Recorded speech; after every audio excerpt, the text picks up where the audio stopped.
सवाल ये है कि हम सोते हुए चलते क्यों हैं। ये एक ऐसी चीज़ है जो आपने ज़िंदगी में एक बार तो कम से कम एक्सपीरियंस की होगी, क्योंकि साइकोलॉजी ये कहती है कि इस दुनिया में बसने वाले सभी इंसानों में से 18% लोगों ने ज़िंदगी में कम से कम एक दफ़ा स्लीप वॉकिंग ज़रूर की है। अब स्लीप वॉकिंग, जिसे हम सोते हुए चलना कहते हैं, इसको साइंटिफिक टर्म में सोमनोम्बलिज्म कहा जाता है। तो आज हम ये डिस्कस करेंगे कि ये स्लीप वॉकिंग क्या होती है, क्यों होती है और इससे कैसे डील किया जा सकता है। तो सबसे पहले तो मैं आपको ये बता दूं कि ये सबसे कॉमन होती है 5 से लेकर 12 साल तक के बच्चों में।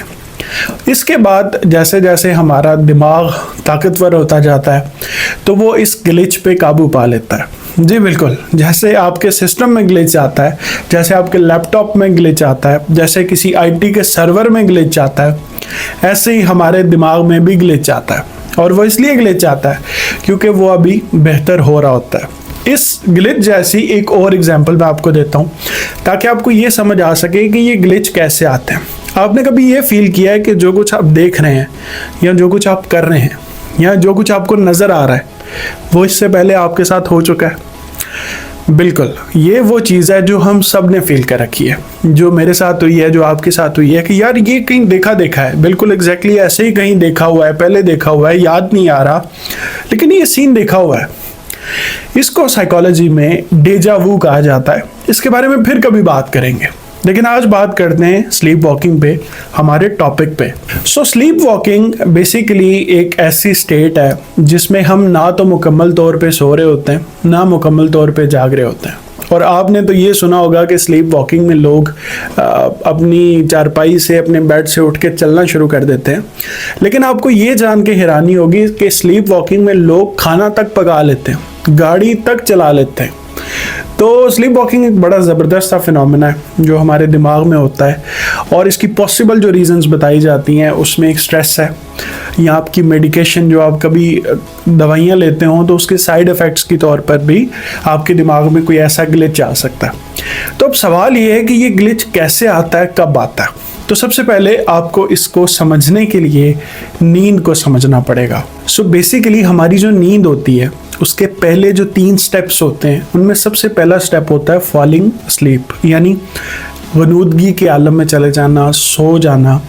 दूसरा स्टेप होता है लाइट स्लीप का, जिसमें हम हल्के हल्के सो रहे होते हैं, यानी अगर हमें कुछ जगाने की कोशिश करे तो उससे ज़्यादा तरद्दुद नहीं करना पड़ता, हम उठ जाते हैं।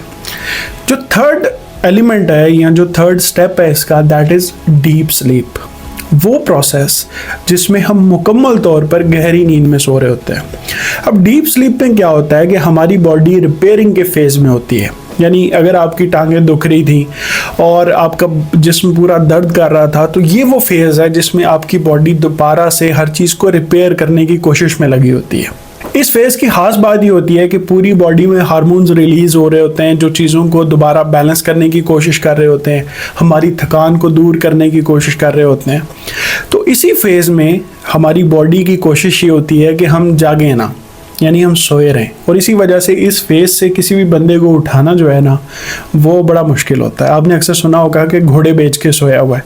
तो बेसिकली वो जिस फेज़ में होता है वो डीप स्लीप होती है, और उस डीप स्लीप की वजह से उसे उठाना थोड़ा सा मुश्किल होता है। लेकिन अब चूँकि इस फेज़ पे बात हो रही है, और जैसे मैंने आपको बताया कि इस फेज़ में हार्मोन्स रिलीज़ हो रहे होते हैं और हमारी बॉडी की कोशिश ये होती है कि हम ना जागें, लेकिन उसके बावजूद भी हमारे सिस्टम में ग्लिच होता है और उस ग्लिच की वजह से हम जाग जाते हैं। अब वो जो फेज़ आती है जिसे हम स्लीप वॉकिंग कह रहे होते हैं, उसमें ना तो हम मुकम्मल तौर पे सोए होते हैं, ना मुकम्मल तौर पे जागे होते हैं। यानी हमारा कॉन्शियसनेस, वो सिस्टम जो हमारी हर चीज़ को देख रहा होता है और चीज़ों को फैसले कर रहा होता है। मिसाल के तौर पर मैंने ये डायरी उठानी है तो ये कॉन्शियस एफर्ट है, ठीक है। लेकिन अगर मुझे सुबह उठ के ब्रश करना है, मुझे इसके बारे में सोचना नहीं पड़ेगा। तो जो कॉन्शियस काम है वो कॉन्शियस ब्रेन करता है, जो सब कॉन्शियस काम है, जो एक्टिविटी काम है, जो हैबिट वाले काम है, जो आदतें बन चुकी हैं मेरी, वो मेरा सब कॉन्शियस पार्ट करेगा। इस फेज़ में हमारा जो कॉन्शियस माइंड है वो तो सो रहा होता है, लेकिन जो सब कॉन्शियस माइंड है वो जाग रहा होता है।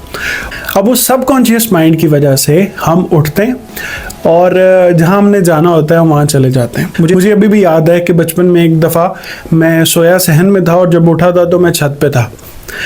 तो ऐसा भी होता है और ऐसा इसी वजह से होता है। अच्छा, पॉसिबली इसकी क्या वजूहात हो सकती हैं? पॉसिबली इसकी जो वजूहात हो सकती हैं वो पहली, जैसे मैंने पहले आपको बताया, स्ट्रेस हो सकती है। सेकंड ये हो सकता है कि आपकी फैमिली हिस्ट्री में ये चीज़ मौजूद हो कि आपके दादा परदादा वालिद साहब उनमें से किसी को स्लीप वॉकिंग की डिसऑर्डर हो और उस वजह से वो आप में भी आ चुका है। थर्ड पॉसिबल रीज़न ये हो सकती है कि आपको इंसोम्निया है, यानी नींद की आप अच्छी नींद, गहरी नींद नहीं ले पा रहे और उस वजह से आपको ये इशू आ रहा है। और पॉसिबल रीज़न ये हो सकती है कि आप दिन को सोते हैं। अगर आप दिन को सोएंगे तो उससे होगा ये कि आपको जो रात को नींद आएगी वो उतनी एफिशिएंट नहीं होगी, उतनी क्वालिटी वाली नहीं होगी और उस वजह से ये जो ग्लिचेस आते हैं ना आपके साथ, वो इसी वजह से आते हैं क्योंकि आप दिन को तो सोए रहते हैं। तो पीक टाइम जो है सोने का वो रात 10 बजे से लेकर सुबह 4 बजे तक है। तो इस टाइम में अगर आपकी नींद, आप हैबिट बना लें अपनी कि आपने इस टाइम पे सोना ही सोना है, तो फिर आपके ये जो स्लीप ग्लिचेस हैं ये नहीं आएंगे।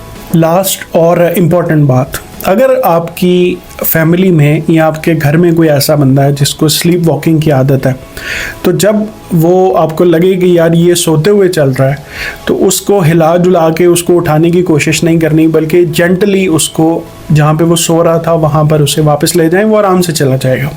अगर आप उसे हिलाए जुलाएंगे तो वो उसे होगा क्या कि वो हड़बड़ा जाएगा, एंक्शियस हो जाएगा, जिसकी वजह से वो थोड़ा ना अच्छा नहीं लगता, थोड़ा अब नॉर्मल हो जाता है।